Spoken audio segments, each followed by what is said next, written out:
Então, agora nós vamos começar a falar do processo orçamentário, mas antes de entrar na técnica do processo, da importância técnica, nós vamos colocar alguns aspectos gerais sobre a questão do Estado, do orçamento, que são muito importantes para nós economistas. Eu sempre coloco para os meus alunos, e nos cursos que eu dou, um texto do Keynes, tá? Em que ele fala que o economista tem que ser matemático, historiador, filósofo, que nós temos que conhecer o presente e o passado para projetar o futuro. Então, por isso que eu vou fazer uma introdução mais geral sobre a questão do orçamento e depois nós começamos a colocar aí como é que é o processo orçamentário. Então, vamos lá. Então, a primeira questão importante é a gente definir conceitos de nação, Estado e governo, que as pessoas, no geral, confundem esses termos, tá certo? Que é normal. Então, só para ficar claro, o que é a nação?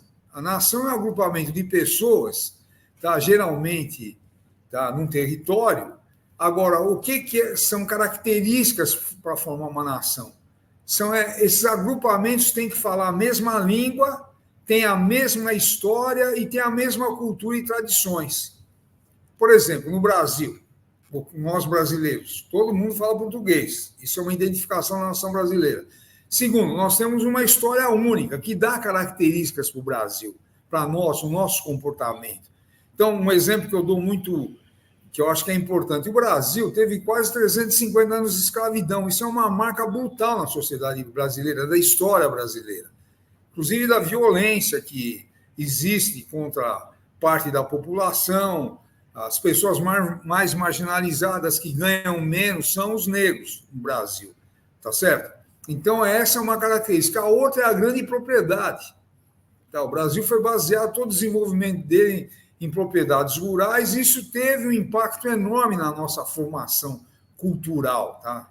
Então, isso é uma identificação importante das nossas raízes. Nós somos fruto dessa raiz. Tá? Isso é um aspecto da nação. A outra é a questão cultural. Tá? Como é que nós nos expressamos culturalmente? Quais são nossos valores, nosso comportamento social? Essa é uma outra característica da nação brasileira, tá certo? As músicas, lógico, você tem músicas regionais, mas no fundamental você tem aspectos gerais de música, de comportamento social, que faz parte da nossa cultura. Então, a questão da língua, a questão da história e a questão cultural de costumes. Tá? E aí eu sempre faço uma pergunta. No Brasil, existe mais de uma nação? Que as pessoas ficam em dúvida. Lógico que existem as nações indígenas, que não tem nada a ver com a gente, que nós chamamos hoje os povos originários. Quando Cabral chegou aqui, eles estavam aqui há milhares de anos, que tem uma cultura completamente diferente da nossa, uma língua completamente diferente da nossa, e a história deles. Eles foram perseguidos, massacrados, perderam territórios, até hoje existe essa disputa, tá certo? E forma uma nação dentro do território brasileiro. Então, aí a segunda questão, é o segundo conceito, a questão do Estado. Tá? Então, por exemplo, o Estado é um organismo político que ele tem, para ser Estado, tem que ter território fixo e ser reconhecido internacionalmente. Então, o Estado brasileiro, por exemplo, ele é constituído de que forma? A lei básica é a Constituição Federal. Então, está definido, Brasil, tá? Ele é constituído do poder executivo, legislativo e judiciário. Isso faz parte do Estado. Tá certo? Então, poder executivo, presidente, governadores, prefeitos, que tem uma série de obrigações e deveres junto da sociedade. Aí você tem o poder legislativo, que é o poder que legisla, fiscaliza o poder executivo e elabora leis, que são os vereadores, os deputados estaduais e os deputados federais. Só para dar um exemplo, a cidade de São Paulo é a maior cidade do Brasil, tem 12 milhões de habitantes. Então, ela tem 55 vereadores, que é o máximo que a Constituição permite. A Assembleia Legislativa de São Paulo tem 94 deputados estaduais, que também é o máximo que a Constituição permite. O Estado de São Paulo tem 44 milhões de habitantes. Tá? E deputados federais são 513 em Brasília e São Paulo elege 70 deputados, que é o máximo que a Constituição permite. Por exemplo, a Constituição Federal determina que o máximo de deputados federais são 70 e o mínimo 8. Então, São Paulo tem 70 e o Acre tem 8. Agora, isso tem uma distorção, só para exemplificar. Se fosse pelo número de habitantes do Estado, número de eleitores, São Paulo teria que ter cerca de 110 deputados federais, só que o limite é 70. E o Acre teria que ter 1 deputado federal. E tem 8. Você elege um deputado federal no Acre com 30 mil votos. Aqui precisa de mais de 200 mil. Em relação a senador, aqui em São Paulo precisa de 12, 15 milhões para eleger, lá 300 mil. E o detalhe é esse, em Brasília cada um tem um peso. Tanto o deputado de São Paulo, que precisa de 250 mil votos federal, e o do Acre com 30, 40 mil, cada um vale 1. Então, o Estado ele está organizado e tem toda a legislação que está baseada na Constituição Federal, ela abarca tudo. Tá certo? Todas as relações da sociedade. E, finalmente, o governo, o que é outro conceito, o que o governo faz? Dirige o Estado. Então, nós escolhemos a cada 4 anos os governantes dos municípios, dos estados e do governo federal. Somos nós que escolhemos. Tá certo? E aí, por exemplo, o governo vai tomar conta do orçamento. Que é o que eu falei, são todas as receitas que, por exemplo, no município, nós vamos mostrar depois, e qualquer despesa para ser feita tem que estar no orçamento. E quem administra isso é um governo. Então, quando a gente elege um prefeito e vereadores, para dar um exemplo, nós temos uma enorme responsabilidade. Porque esses cidadãos que nós elegemos é que vão dirigir os gastos públicos. Então, essa questão de conceitos ela é muito importante para mostrar a importância do orçamento. E aí, veja, quando a gente fala de orçamento, nós estamos falando de tributação. Depois eu vou abordar aí algumas questões mais específicas. E só um detalhe, eu coloquei alguns dados aí sobre a questão tributária, que ninguém quer pagar imposto. Muita gente reclama porque o Brasil precisa, a gente paga imposto, é usado de qualquer jeito. Agora é o seguinte, se a gente não pagar impostos, como é que o Estado opera? Só para dar um exemplo, no Brasil, 160 milhões de habitantes não têm plano de saúde, depende do Estado, do SUS. Então, quando a gente paga imposto, está sendo usado no SUS. Por exemplo, nos Estados Unidos, só para dar um exemplo, a área de saúde é precaríssima. Não tiver dinheiro lá, você corre o risco de morrer. Aqui não, você pode ir em qualquer lugar do Brasil, se você passar mal, você vai ser atendido. Então, só para lembrar, cerca de 80% de quem estuda antes de entrar na universidade está em escola pública. 95% das pesquisas no Brasil são feitas por universidades públicas. Então, só para a gente mostrar que a questão tributária não é pouca coisa, o que a gente paga é nesse sentido. E, como eu falei, ninguém quer pagar tributo. Então, eu coloquei alguns dados aí muito interessantes, históricos, né, que eu pesquisei, que mostra que a questão de cobrança de tributos já deu revoluções ou pretexto de revoluções no mundo inteiro e no Brasil. Rapidamente, o João Sem Terra, que era o rei da Inglaterra em 1215, os nobres ingleses fizeram a Carta Magna, tá certo? Em que um dos itens mais importantes é que o rei não poderia mais lançar impostos sem consultar o Conselho de Nobres. Veja, quase 300 anos antes da descoberta do Brasil, na Inglaterra já estava se discutindo como é que você cobra imposto. Porque o rei podia lançar o que ele queria. Aí os nobres falam, não, tem que obedecer, consultar o Conselho de Nobres. Só em 3 ocasiões que o rei poderia lançar impostos sem consultar. Quando a filha mais velha dele casasse pela primeira vez, para fazer a festa, não podia ser um imposto elevado. Quando o filho dele se tornasse cavaleiro e se o rei fosse sequestrado. Tá? Então, só para ver a importância. Um segundo exemplo internacional é a Revolução Americana, o 4 de julho de 1776, que a gente aprende história geral. O que aconteceu naquele período? A Inglaterra começou a lançar uma série de impostos, o imposto do chá, tá? E sem consultar os colonos que moravam lá na Nova Inglaterra, que os Estados Unidos chamavam Nova Inglaterra, que eram 13 colônias separadas entre si. Aí houve uma revolta, lógico que já tinha um clima de animosidade contra a Inglaterra, e quando os ingleses lançaram o imposto do chá, os americanos se fantasiaram de índio e no Porto de Boston jogaram toda a carta de chá no mar, no rio lá no mar. E aí isso começou a Revolução Americana, que já havia todo um clima. Aqui no Brasil, por que teve Inconfidência Mineira? Foi a derrama. Os portugueses cobravam o quinto, né? Inclusive, só para ilustrar, a gente fala, vai para o quinto dos infernos, vem dessa época. Quando os portugueses iam cobrar o quinto, os moradores de Vila Rica lá falavam entre eles, vai cobrar o quinto nos infernos. Acabou virando esse ditado popular, né? Quando a gente fala, vai para os quintos dos infernos.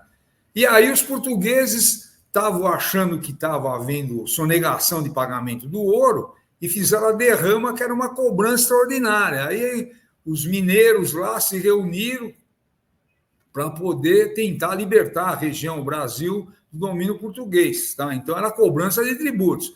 E, finalmente, mais um exemplo, tem muitos outros, mas eu peguei esse, é a Guerra dos Farrapos, famosa guerra do Brasil e da América do Sul, 10 anos de guerra, começou em 1835, que o governo imperial lançava tributos sobre o charque em cima dos fazendeiros gaúchos e não cobrava sobre o que vinha da Argentina e do Uruguai. Isso causou uma revolta imensa que deu a guerra. Então, só para mostrar como é que essa questão dos tributos ela pesa muito na sociedade, tá certo? Então, essa é uma outra questão. Então, vamos avançar um pouco mais, tá? E discutir um pouco o papel do legislativo, porque o orçamento, veja, o executivo elabora o orçamento e manda para o Poder Legislativo, a Câmara de Vereadores, a Assembleia ou a Câmara Federal para ser aprovado. Tá? Então, rapidamente, historicamente, até 1940, na Constituição de 1946, o Poder Legislativo podia apresentar emendas na lei orçamentária sem dizer de onde vinham os recursos. Então, o orçamento, vamos supor, hoje entrava de 10 milhões e saía de 20, porque os deputados ou vereadores apresentavam emendas sem precisar dizer de onde vinham os recursos, que era uma coisa completamente equivocada, tá certo? Aí veio a ditadura militar, que foi criado o chamado decurso de prazo. Os militares mandavam a proposta de orçamento e o orçamento não tinha o decurso de prazo, que era 3 meses para mudar. E não era só em relação ao orçamento, qualquer lei. Os militares mandavam para a Câmara, se ela não apresentasse qualquer emenda em 3 meses, ela já estava aprovada. E no caso do orçamento, era proibido mexer no orçamento. Aí veio a Constituição de 88 com uma mudança muito importante, que era o seguinte: quando o legislador apresenta uma emenda por orçamento, ele tem que dizer de onde ele está tirando o dinheiro. Então, por exemplo, eu fui vereador. Se eu apresentasse, vinha a lei do orçamento, que eu propunha fazer uma escola em tal bairro, ia ficar, vamos supor, em 2 milhões, eu precisava dizer de onde eu estava tirando esse dinheiro já na peça orçamentária, porque aí o orçamento entrava com valor e ia sair com aquele mesmo valor. E eu coloquei finalmente as emendas parlamentares, que é uma coisa nova, que eu acho que é um absurdo que está acontecendo, que os deputados hoje, eles apresentam emendas, cada um tem lá alguns milhões para apresentar de emendas que obrigatoriamente tem que ser aprovada, que vai para os municípios, etc. E o orçamento, ele faz parte de todo um planejamento. Tá? Lógico, o deputado ou o vereador, ele tem direito de apresentar emenda, mas não é para você mexer no total de orçamento, em grande parte.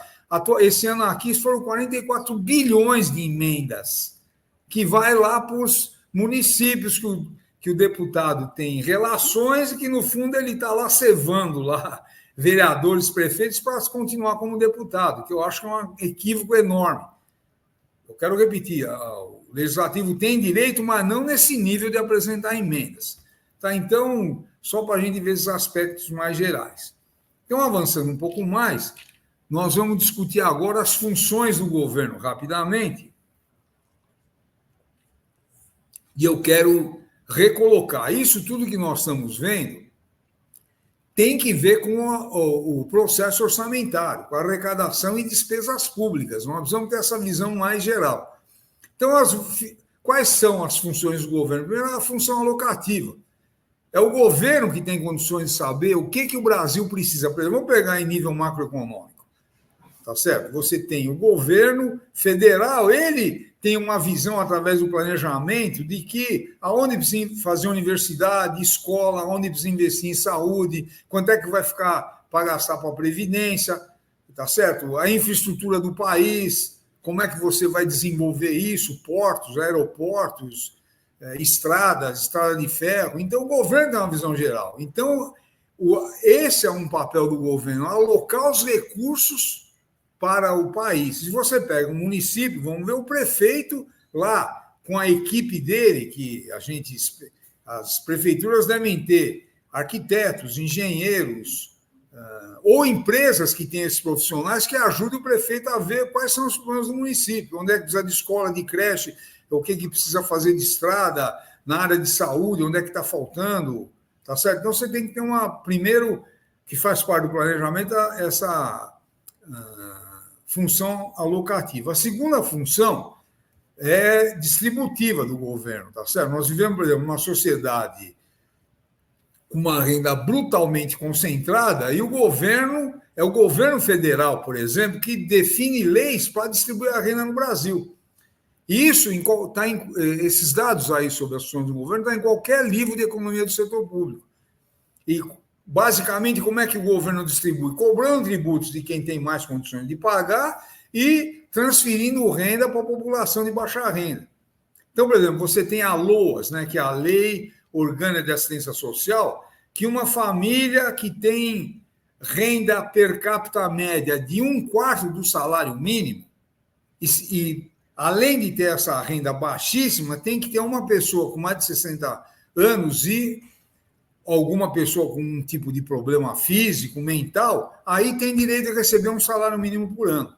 Então, você cobra tributos de quem tem condições de pagar mais para poder distribuir para essa população totalmente carente.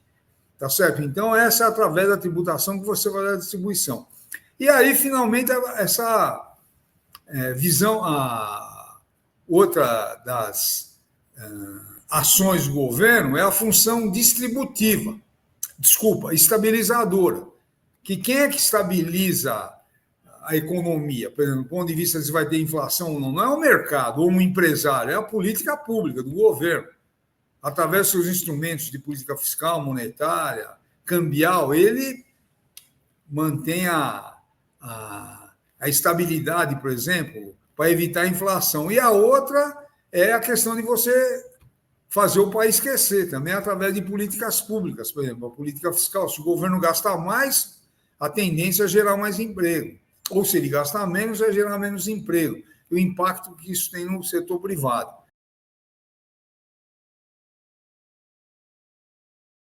Vamos falar um pouquinho da teoria da tributação, né? Então, vou ser muito rápido aqui.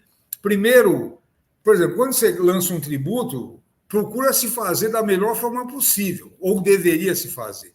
Então, por exemplo, tem equidade. O que é? É você procurar com cada indivíduo pague o que ele, de uma forma justa, que ele tem condições de pagar. Tá? Então, isso é equidade. E ela pode ser horizontal e vertical. A horizontal é que todo mundo que tem a mesma renda tem que pagar o mesmo percentual de tributos. E a equidade vertical, o que é? Quem tem mais paga mais e quem tem menos paga menos. A outra teoria é a progressividade. Tá? Então, você pega imposto de renda.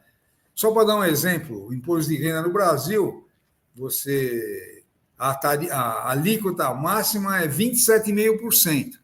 Só para dar um exemplo para vocês, na época da ditadura militar, o Brasil teve 12 alíquotas de imposto de renda e a maior era 60%. Hoje a maior é 27,5%. Nos países desenvolvidos, você tem tarifas que, à medida que a pessoa ganha mais, ela vai pagando mais imposto. Tá certo? Então, isso aí é a questão da progressividade. A neutralidade é que o imposto não crie problema. Então, por exemplo, você pega o ICMS, que ele está sendo extinto agora por causa da reforma tributária, tá certo? Que é uma confusão generalizada. Cada estado coloca a sua alíquota e cada produto tem uma alíquota diferente. Então, isso é uma coisa que acaba trazendo um maior problema para você administrar. E, ao mesmo tempo, além de ser da neutralidade, os tributos têm que ser simples. A pessoa saber por que ela está pagando, sem muitos artifícios. Então, essas são as bases do sistema tributário, tá? Algumas diretrizes gerais. E aí, nós vamos ver aí como é que é o sistema tributário brasileiro. Eu coloquei muitos exemplos, mas basicamente os tributos no Brasil, tá certo? Eles podem ser diretos e indiretos. Por exemplo, um tributo indireto, o IPI, que também vai ser extinto aí com a reforma tributária, e um direto é o imposto de renda, tá? Só para dar a nível federal. A nível estadual, um indireto ICMS, que também vai ser extinto, e um direto IPVA, que é o imposto sobre que a gente paga sobre veículos, tá certo? E na área municipal você tem o ISS, que é indireto, e o IPTU, que é um imposto sobre a propriedade. Tá, e aí você tem impostos, a nossa estrutura tributária. Eu falei de impostos, você tem contribuições, por exemplo, a contribuição sobre lucro líquido, que ela foi criada em 88 para sustentar a Previdência, só para dar exemplo de uma contribuição, tá? E as taxas, tá? Só para dar um exemplo, que eu acho que é importante, o tributo o governo cobra e ele não é obrigado a gente paga, o governo vai aplicar esse tributo onde ele achar melhor. E a taxa, quando o governo cobra, é porque ele está cobrando uma contrapartida do que o governo faz. Um exemplo é a taxa do lixo. A gente paga porque o caminhão do lixo passa na frente da casa da gente. Então, o governo está prestando um serviço. Se chamasse imposto do lixo, o governo não era obrigado a recolher o lixo. Porque o imposto ele tem essa característica que ele não tem uma contrapartida direta. Tá? Só para a gente esclarecer como é que essas questões são tratadas, que é importante para discutir orçamento, porque isso nós vamos ver depois como é que é o reflexo disso. Então, são impostos federais, estaduais, municipais, são diretos e indiretos. Eu coloquei alguns exemplos, aí nós temos outros, vamos colocar mais, tá certo? Tem as contribuições, que eu coloquei a contribuição sobre o lucro líquido, que ela foi criada para financiar a Previdência Social. Tá? Então, esses são basicamente o que são impostos, contribuições e taxas. Aí, também brevemente, tá certo? Você tem um histórico da tributação. Eu vou só dar um exemplo aqui, ó, bem objetivo. No fim do século XIX, qual era o tributo que tinha no Brasil mais importante? Era importação e exportação, porque o Brasil produzia produtos agrícolas, fundamentalmente o café, e o governo tributava as exportações de café e o que o Brasil importava, a partir do café, ou exportação de cacau, ou de açúcar, tá certo? Ou de borracha, só para a gente ter essa noção. Você só pode tributar em cima do que a sociedade produz. Então, esse é um exemplo que fica muito claro. Depois, pegando em 1934, foi o período da transição entre uma economia agroexportadora para uma economia que a gente chama de substituição de importações. Quando a indústria, na década de 30, começa a ter um peso maior do que a agricultura no recolhimento de tributos. Então, tem uma mudança importante, começa a ser criado alguns tributos, logicamente, que já vinham amadurecendo do ponto de vista industrial. Tá certo? Não era só mais importação e exportação. Lógico que tinha outros tributos, mas o pesado antigamente era esse. E a partir da década de 30 começa a ser o tributo sobre indústria, sobre serviços, tá? Sobre comércio. Aí você teve uma grande reforma aí na época da ditadura militar, aí entre 65 e 67, durante o PAEG. Aí na Constituição de 88 teve criado, por exemplo, voltando um pouco lá quando foi feito o PAEG, lá na década de 60, foi criado, por exemplo, o Fundo de Garantia de Tempo de Serviço, que era não era um imposto, tá? Era uma contribuição do trabalhador, que, para quando ele se aposentasse, para dar um exemplo, ele podia sacar até hoje, e é a base de financiamento de moradia popular e de saneamento básico. Depois da Constituição de 88, você teve a criação de alguns impostos, como eu falei, contribuição sobre lucro líquido, o COFINS, o Fundo Social de Emergência. Aí, em 2000, foi criado a Lei de Responsabilidade Fiscal, que nós vamos tratar dela aí, que ela tem uma importância grande nessa área. Tá? E, finalmente, agora em 2023, a reforma da tributária, tá? Só para a gente ver aí, o que ela trata, a reforma tributária? Vão ser extintos,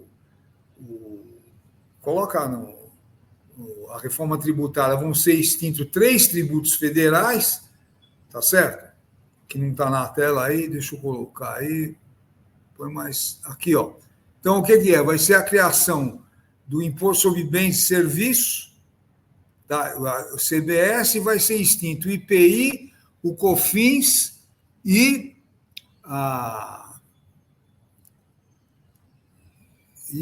bom, aqui que eu não estou enxergando muito bem. E o IPI, o COFINS e o PIS vão ser extintos. E a alíquota deve ser de 8,8%.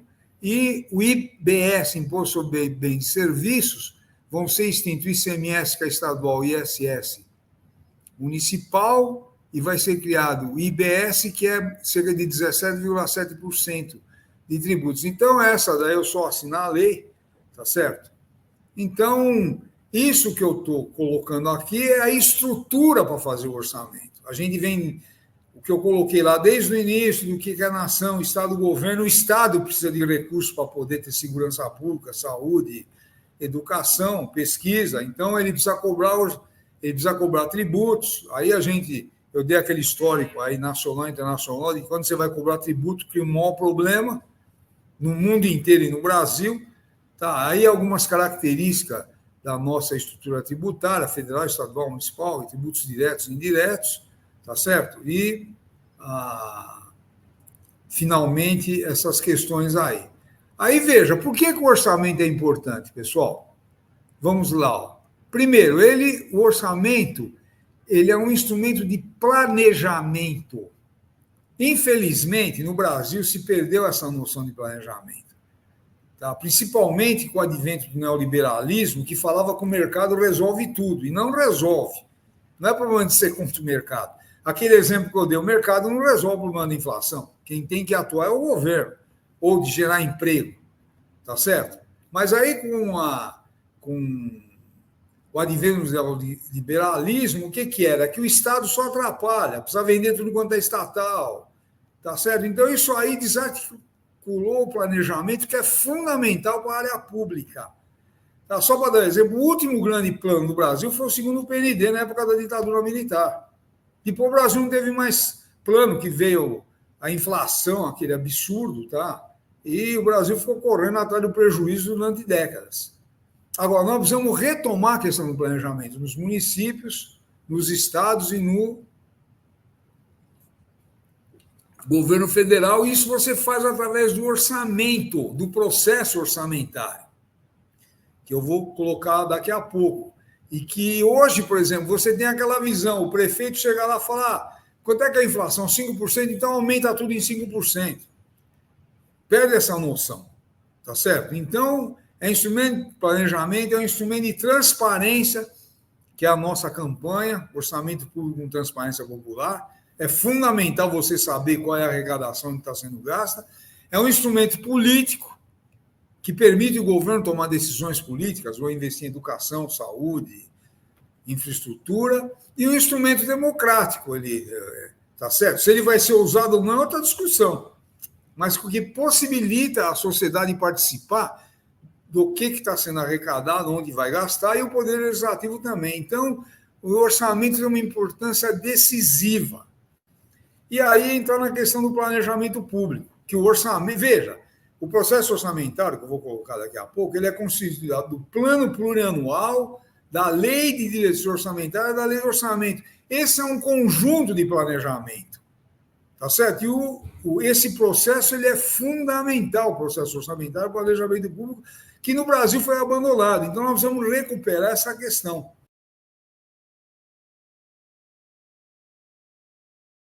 Tomando que nós viemos falando, o processo orçamentário ele é um instrumento decisivo de planejamento público. E nós precisamos ter planejamento, pessoal. Individualmente, a gente tem que planejar a nossa vida, o que a gente pretende, né? Quando você planeja, o que eu quero da minha vida, eu vou comprar uma casa, eu vou casar, o que eu preciso economizar, onde é que eu vou investir. Você imagina um governo municipal, estadual O federal ele tem que ter essa visão do que está acontecendo. Você pega um município, por exemplo, está faltando habitação, onde é que eu vou conseguir recursos? Tem várias agências que você pode pegar dinheiro emprestado, tá certo? Precisa melhorar a infraestrutura, precisa aumentar o salário dos professores, isso tudo faz parte, porque o orçamento também é finito, não é um saco sem fundo que você vai tirando dinheiro. Então, você precisa planejar para saber como é que você vai gastar, tá?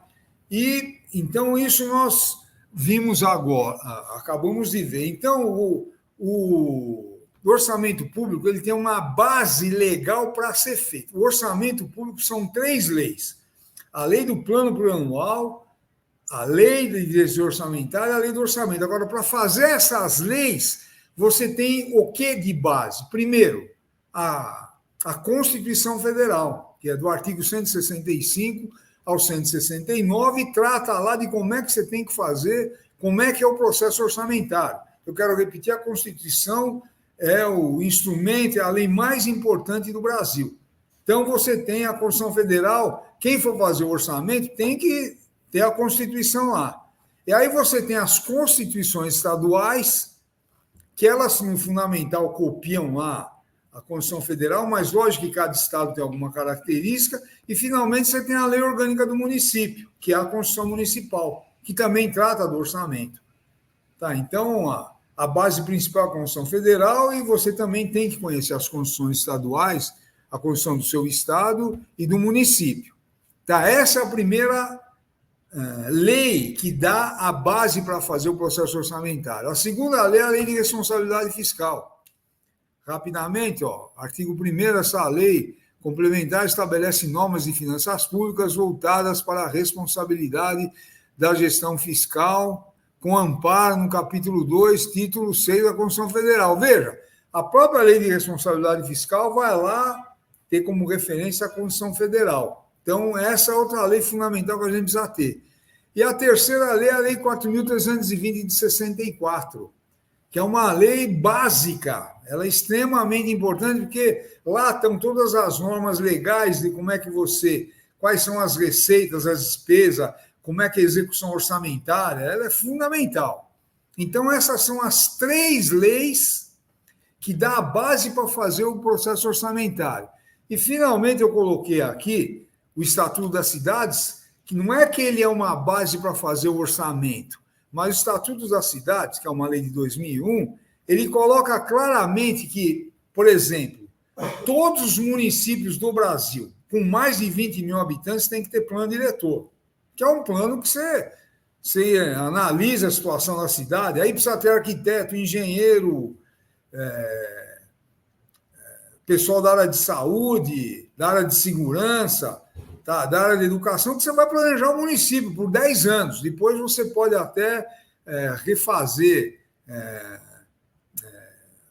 esse planejamento, você pode modificá-lo, mas é obrigatório todos os municípios com mais de 20 mil habitantes. E os que estão em região metropolitana não precisam ter 20 mil, porque é obrigatório também. Então, o que o Estatuto das Cidades fala lá, no artigo 39 a 41, que o planejamento do município, tá certo? Tem que estar vinculado ao processo orçamentário, ao plano plurianual, à lei de direção orçamentária e à lei do orçamento. Porque, por exemplo, você planeja a cidade que quer acabar com os analfabetos, vai precisar fazer 20 escolas, contratar não sei quantos professores. Isso é um plano geral de intenções. Aí aonde que você coloca os recursos para poder atingir esse objetivo de acabar com o analfabetismo, ou ter escola para todas as crianças, as creches? É no plano plurianual, que é um plano de 4 anos, que nós vamos ver. Então, isso é muito importante. Agora, o que a gente vê o que acontece no Brasil, pessoal? Em grande parte das prefeituras, o prefeito contrata lá uma empresa que faz isso e ela faz lá um plano que muitas vezes nem tem muito vínculo com o município, que essa empresa usa para tudo quanto é município, sem ter muita base com a realidade. Então, a sociedade precisa conhecer esses instrumentos para poder interferir nos destinos do município. Eu quero repetir, nós aqui do Conselho Regional, e nós que estamos desenvolvendo essa campanha, a gente parte do princípio que todo prefeito quer fazer coisa boa para o município. Agora, ele precisa ser fiscalizado pela sociedade através do quê? Do plano diretor e das leis orçamentárias. Então, o processo orçamentário, né, ele baseia na Constituição Federal, Lei de Responsabilidade Fiscal, Lei 4.320, e o Estatuto das Cidades define que o orçamento, o plano diretor tem que estar vinculado a essas três leis. Tudo bem? Então, agora nós vamos falar das leis que fazem o processo orçamentário. A primeira delas é o Plano Plurianual. O Plano Plurianual, ele tem uma importância enorme. Ele é um plano de 4 anos, tá certo? Em que ele é elaborado no primeiro ano de quando o prefeito for eleito, o governador ou o presidente da República. Por exemplo, esse ano tem eleições para prefeito, no Brasil inteiro. O ano que vem, todas as prefeituras do Brasil, cerca de 5.700 municípios, têm que fazer o plano plurianual. Então, 2025 é quando o novo prefeito ou o que foi reeleito, ele vai examinar a situação nos municípios e fazer um plano de 4 anos, que vai pegar os próximos 3 da gestão dele e 1 ano da gestão seguinte. É um plano de continuidade. Então, ele tem uma importância enorme do ponto de vista de planejamento, tá certo? E, veja, outra coisa importantíssima, isso é decisivo no plano plurianual. Se você pega a Constituição Federal, o plano plurianual tem que estar inscrito lá as despesas de capital, as despesas decorrentes da despesa de capital e as despesas de caráter continuado. Aí eu quero chamar a atenção, se a gente não domina alguns conceitos, por exemplo, se a pessoa não sabe o que é despesa de capital, ela não vai conseguir interpretar o plano plurianual. Então, o que é despesa de capital? São os investimentos, tanto em construções de prédios, estradas, etc., como material permanente. Então, por exemplo, o prefeito decide fazer um hospital. Então, ele coloca no plano plurianual. Então, é o seguinte, o hospital vai ficar lá em 50 milhões. Isso é despesa de capital. Equipar o hospital, que é comprar tomografia, raio-x, cama, etc., também é despesa de capital, porque é material permanente. Então, isso o plano plurianual exige. Aí, qual é a outra frase importantíssima? As despesas de capital e as despesas decorrentes da despesa de capital. O que é isso? Veja, pessoal, o prefeito lá botou no plano plurianual fazer um hospital e colocou os recursos. Aí é o seguinte, o hospital está pronto. Para ele funcionar é outra coisa, precisa contratar dezenas de médicos, enfermeira, material de limpeza, medicamentos, segurança, alimentação para as pessoas internadas, etc. Isso, do novo hospital, essas despesas decorrentes têm que ser programadas para os próximos 4 anos. Porque não adianta fazer hospital e depois não ter dinheiro para contratar médico. Então, veja a importância que tem um plano plurianual. E, finalmente, as despesas de caráter continuado é o que já tem no município. O município tem 10 escolas, você tem que prever para os próximos 4 anos quanto é que você vai gastar nessas 10 escolas existentes, se elas vão precisar de reforma, se vai precisar contratar mais professor, assistente pedagógico. Então, o plano plurianual ele tem uma importância decisiva nesse processo. Tudo bem? Essa é uma das leis do processo orçamentário. A outra é a Lei de Diretriz Orçamentária, a LDO. Essa lei é fundamental. O plano plurianual é um plano de 4 anos. A LDO é uma lei anual. O plano plurianual chega no segundo semestre do primeiro ano. Aí ele tem até o fim do ano para ser concluído e os parlamentares, vereadores, deputados podem fazer as emendas.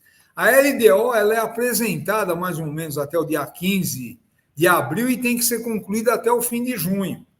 Senão o Poder Legislativo não pode entrar em recesso. E é a lei que vai dar as diretrizes para o orçamento. Por exemplo, a LDO de 2025, nós estamos em 2024. A LDO que está sendo elaborada agora é para 2025, que vai dar as diretrizes para o orçamento de 2025. Então, rapidamente, ela coloca as prioridades do orçamento. O que vai ser gasto prioritariamente em 2025. Se for ter aumento de funcionalismo, precisa estar na LDO. Se for, por exemplo, mudar tributos ou criar algum tributo, tem que estar na LDO. Tá? E aí ela tem um anexo de riscos fiscais e de resultado fiscal também, que é para saber como é que estão as finanças do município. Então, ela tem uma importância muito grande, tá? A LDO. E, finalmente, você tem a lei do orçamento, que é uma lei anual também, só que ela chega, por exemplo, aqui no município de São Paulo, ela chega até o dia 30 de setembro, tem que ser aprovada até o fim do ano. E na lei do orçamento, aí você tem o detalhamento de todas as receitas e de todas as despesas. Ela é uma lei fundamental, tá certo? Então, tem uma série de aspectos. E veja, só para a gente entender a importância dessas 3 leis. Você faz um plano, você tem um plano diretor, que é um plano de 10 anos. Aí o plano plurianual são os investimentos nos próximos 4 anos. A LDO, ela vai dar como é que se fala? As prioridades de gasto para cada ano que faz parte da LDO. E a lei do orçamento vai colocar o que a LDO falou de prioridade nela. Então, o que a gente fala é que a LDO conversa com a lei do plano plurianual e com a lei do orçamento, ela é uma intermediária. Então, o prefeito colocou lá, fazer em 10 anos 10 escolas, do ponto de vista geral. Aí a LDO fala, no primeiro ano lá, por exemplo, então o PPA 2025, em 2026, a LDO fala, vai fazer 3 escolas daquelas 10, que vai constar da lei do orçamento. No outro ano, ela coloca, vai fazer 2. E assim com todos os equipamentos do município. Então, é uma lei de muita importância, a LDO. Vai ter aumento para o funcionalismo, tem que constar na LDO. Tá certo? Então, só para voltar. E a lei do orçamento, como eu falei, ela vai definir no detalhe quais são todas as receitas e todas as despesas. Tá certo? Então, você tem aí a lei do orçamento, estima as receitas e autoriza as despesas. Tá? Só para a gente ver essa questão. A lei do orçamento estima as receitas. Porque, por exemplo, você calcula, o PIB vai crescer em 3%, então você pode calcular na média um crescimento de 3% nas receitas. Agora, veio a pandemia, caiu o PIB do Brasil inteiro. Então, não alcançou aquela receita. Então, mas isso está na lei, ela estima, ela não determina. E autoriza as despesas. Aí é aquilo que eu falei. Tá, você, para fazer qualquer despesa, tem que estar na lei do orçamento. Então, a lei do orçamento tem as referências dela na Constituição Federal, que eu já coloquei lá do artigo 165 ao 169, tá certo? E na lei de responsabilidade fiscal, tá certo? Ela também coloca quais anexos que tem que ter, como é que ela tem que ser elaborada, isso também está definido na lei de responsabilidade fiscal, que eu não vou entrar no detalhe aqui, né? Vocês têm aí, tudo bem? E aí você tem as receitas e as despesas públicas, que o Wellington vai entrar nesse detalhe, mas eu vou adiantar, por exemplo, as receitas, que elas são classificadas lá, elas, que eu coloquei, são impostos, taxas, contribuições, etc. E vamos ver a classificação das receitas, que estão na Lei 4.220. Então, por exemplo, você tem receita corrente e receita de capital. O que é receita corrente? Receita tributária. Todos os tributos, que podem ser impostos, taxas ou contribuições, está na receita tributária. Receita patrimonial, que é receita corrente, mas é diferente de receita tributária. Então, ela vem do quê? Da exploração econômica do patrimônio, da instituição, juros, aluguéis e dividendos. Para dar um exemplo importante, a Sabesp está sendo privatizada. A Sabesp, no ano passado, deu um lucro de 3,5 bilhões. Uma pergunta até que é importante a gente explorar. Pô, uma empresa que está dando lucro, por que você vai privatizar?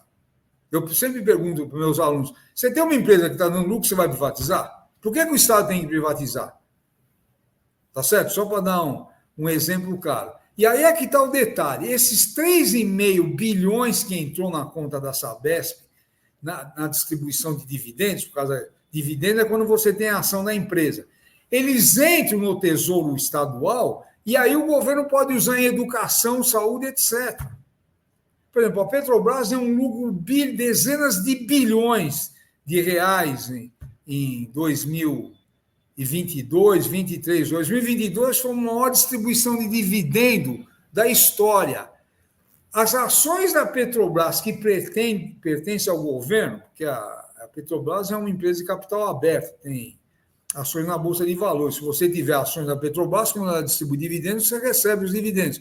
Então, entram bilhões e bilhões no cofre do governo federal por causa da distribuição de dividendos, que o governo pode usar onde ele quiser.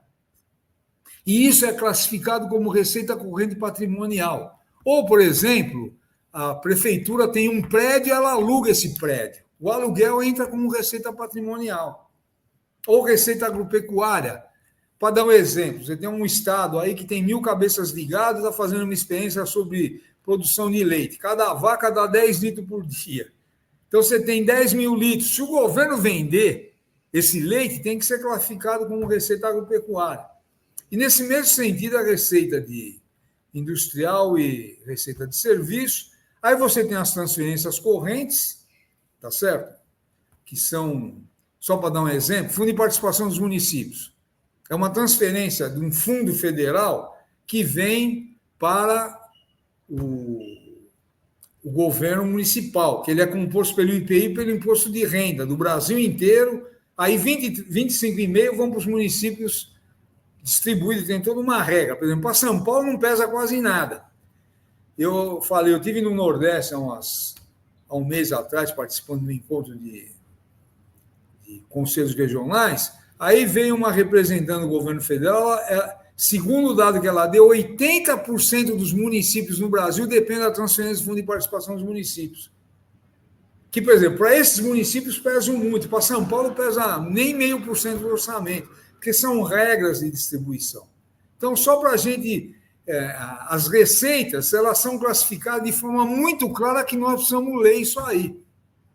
Quem for aí, a hora que a gente for acompanhar aí nas prefeituras o orçamento, a gente precisa saber do que a gente está tratando, porque eu sempre falo, uma questão fundamental é a informação. Quem não tem informação é uma pessoa ingênua. Então, por exemplo, se o vereador não sabe como é que funciona o orçamento, ele vai ficar na mão do prefeito. Porque ele vai sentar lá, o secretário de Finanças vai falar uma série de termos técnicos lá, que ele nem sabe o que é, como é que você vai discutir o que você não conhece? Ou o prefeito que não conhece o orçamento vai ficar na mão do secretário de Finanças.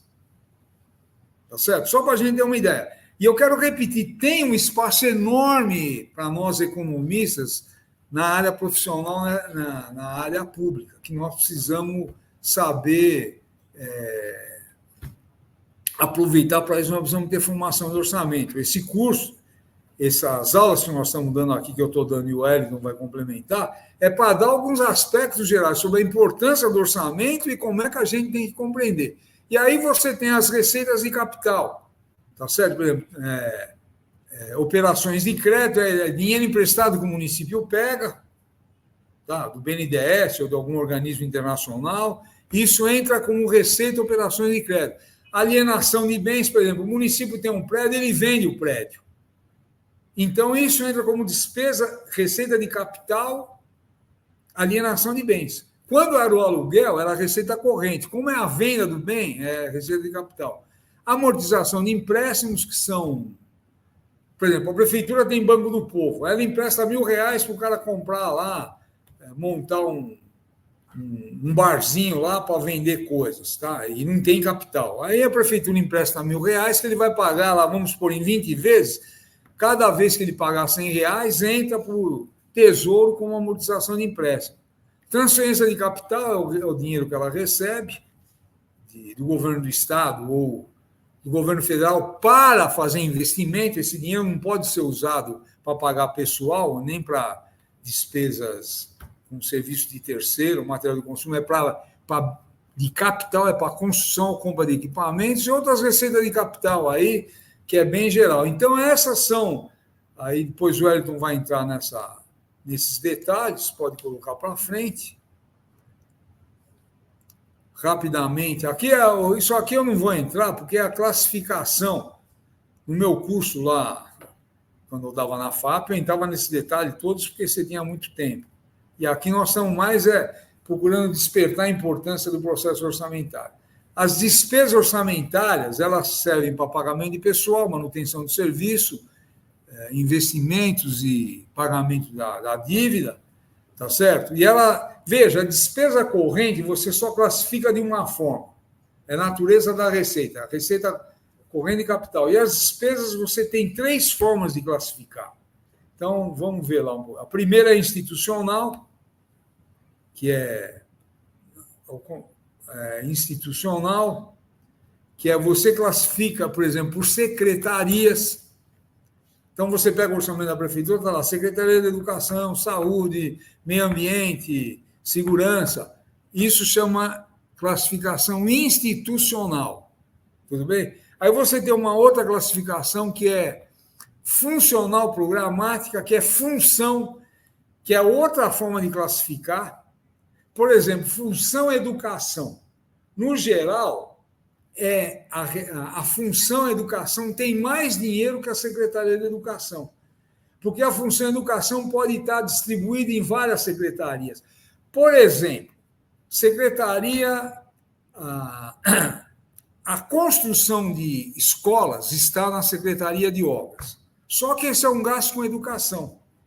Então, na classificação institucional, a construção de escola está na Secretaria de Obras. Agora, na classificação funcional, como esse gasto é com educação, vai estar junto com o gasto de pessoal e de construção na função educação. Então, ela é bem mais ampla. Tá certo? Isso é muito importante. Aí você tem... Dentro dessa classificação, chama funcional e programas. O plano plurianual tem vários programas que perpassam por várias secretarias. Tá? Então, E isso tem aqui toda uma série de números aqui, que eu também não vou entrar no detalhe, que está na Lei 4.320, tá certo? Então, você tem a classificação institucional, funcional, programática, tá certo? Que os programas podem ser de atividade e de projeto, que são classificações diferentes. Isso é para quem for entrar no detalhe do orçamento. Mas para frente, finalmente, a classificação... A terceira, que é a classificação por natureza da despesa. Então, pode ser lá na receita de capital, receita corrente e receita de capital. A despesa também pode ser corrente de capital. Por exemplo, pagamento de pessoal, é despesa corrente. Pagamento de serviços de terceiros, despesa corrente. Pagamento de material de consumo, é despesa corrente. Pagamento de juros da dívida, despesa corrente. E a despesa de capital, como nós vimos lá no início, tá certo? Você vai construir um prédio, é despesa de capital. Você vai comprar trator para a prefeitura, é despesa de capital. Você vai pagar o principal da dívida, é despesa de capital. Porque quando você paga uma dívida, uma parte é juros, a outra é o principal. Então, quando você pagar juros, está lá na despesa corrente. E o pagamento do principal da dívida, o empréstimo, é despesa de capital. Então, essas são as classificações, né? E podemos continuar.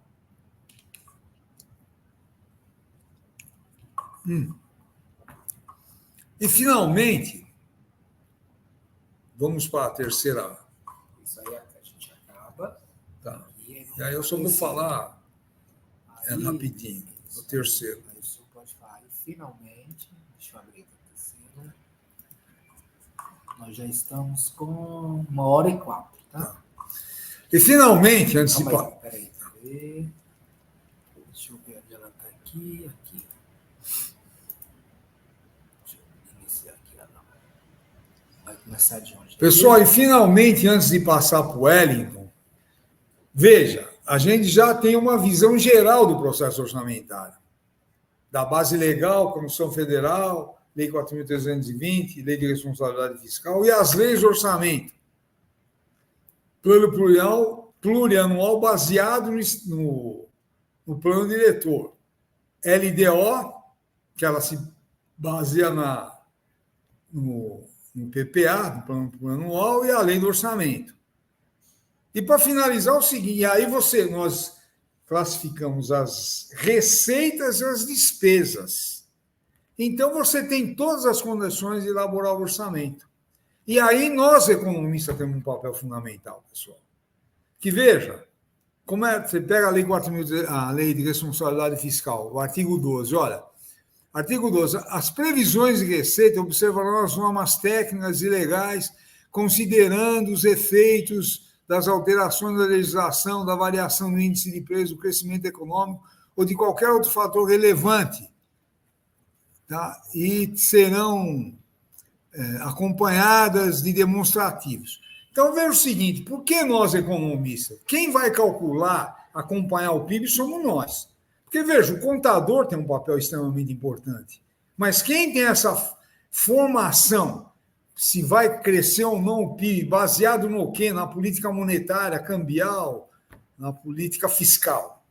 Tá? Então, você calcula, ó, o Brasil vai crescer tantos. Isso significa que o município, com as suas características, pode crescer na média tanto. Então, vão aumentar a receita. Se o PIB vai crescer 5%, na média as receitas vão crescer. Ou algumas vão crescer mais que as outras, que a gente tem que analisar. Vai ter inflação? Qual é o índice de inflação? Então, se tiver inflação, vai aumentar a arrecadação, mesmo que seja nominalmente. Por exemplo, o município, aqui em São Paulo, alguns anos atrás, o ITBI era 2% do imóvel, quando você vendia o imóvel. Tá certo? Aí, eu não lembro qual governo, aumentou para 3%. Então, houve um aumento de 50% no ITBI. Então, se a prefeitura recebia, vamos supor, 4 bilhões por ano de ITBI, você pode calcular que vai receber 6, porque aumentou o tributo.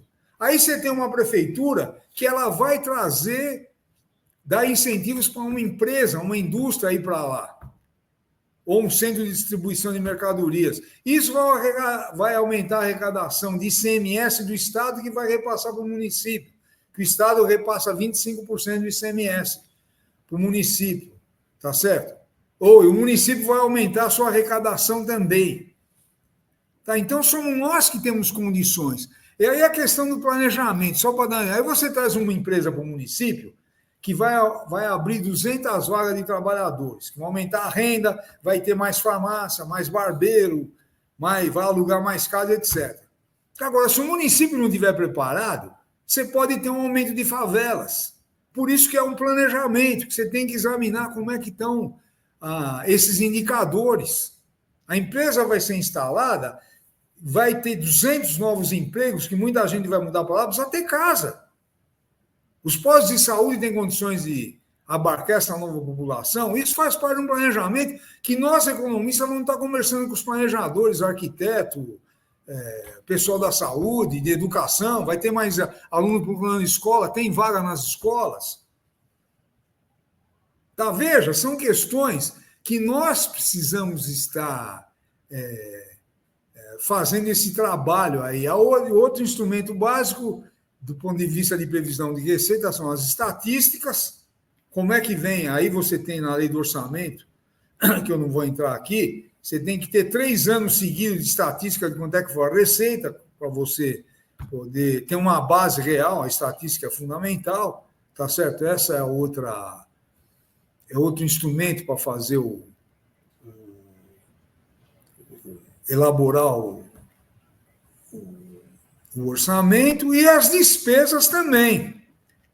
Vamos supor, o prefeito ganhou a eleição prometendo que ia acabar com todas as crianças fora de creche. Ele vai ter que construir quantas creches? Tá, então isso vai ser despesa. Quanto é que custa uma creche? Vai colocar no plano plurianual. Quantos funcionários vai ter que contratar? Quantas assistentes vão ter que estar lá? Diretora. Vai fazer a creche? Precisa de computador, de fogão. Aí vai ter que comprar alimento. Veja, isso tudo, nós temos um papel importante, nós economistas. E nessa nossa campanha, nós temos um papel importante para dialogar. Porque o que é que nós estamos propondo na campanha? Que nós vamos lá conversar com a OAB da cidade, conversar com a Associação Comercial, com o Sindicato de Trabalhadores e mostrar a importância do orçamento. Para isso, nós precisamos estar cientes da importância de toda essa lógica orçamentária. Então, são essas algumas questões centrais e, finalmente, a questão do planejamento, pessoal. O planejamento é decisivo que nós vamos recuperar. E nós, economistas, eu quero repetir, temos um papel Isso pode abrir um mercado de trabalho para a gente, agora nós precisamos saber como é que se trata disso. Então, basicamente, são essas as questões que eu acho importante a gente discutir aqui para poder implementar a nossa campanha Orçamento Público e Transparência Popular, e cada um de vocês, delegados, tem um papel decisivo como liderança no seu município, que nós precisamos nos empoderar e ajudar a sociedade local a entender isso aí. Então, ir lá, pedir para a prefeitura colocar na porta isso. Mais um detalhe, a prefeitura precisa colocar também no seu site uma janela que é fácil de localizar. Por exemplo, aqui na cidade de São Paulo, quem não conhece onde é que está o orçamento, vai levar quanto tempo para achar aonde que está o orçamento? E aí, como é que você clica? A execução orçamentária. Então, as prefeituras precisam... Hoje você tem uma lei que obriga a isso. Agora, elas colocam lá. Agora, precisa ter... A gente está lá conversando com o Poder Executivo, com os vereadores, para poder ter um site que as pessoas encontram o orçamento e sabem ler o que está escrito lá. Além de colocar na cidade, que vai ter um debate enorme. E eu quero repetir, eu fiz isso lá no Jabaquara e isso deu um prestígio enorme para a subprefeitura. Tá? As pessoas tinham um respeito muito grande por nós, porque sabiam onde é que estava o dinheiro que elas pagavam de tributos. Então, é isso aí. Espero ter ajudado aí a elucidar algumas questões. Se tiver dúvidas aí, a gente vai discutindo. E agora, a próxima exposição é do Hélio. Um abraço para todos.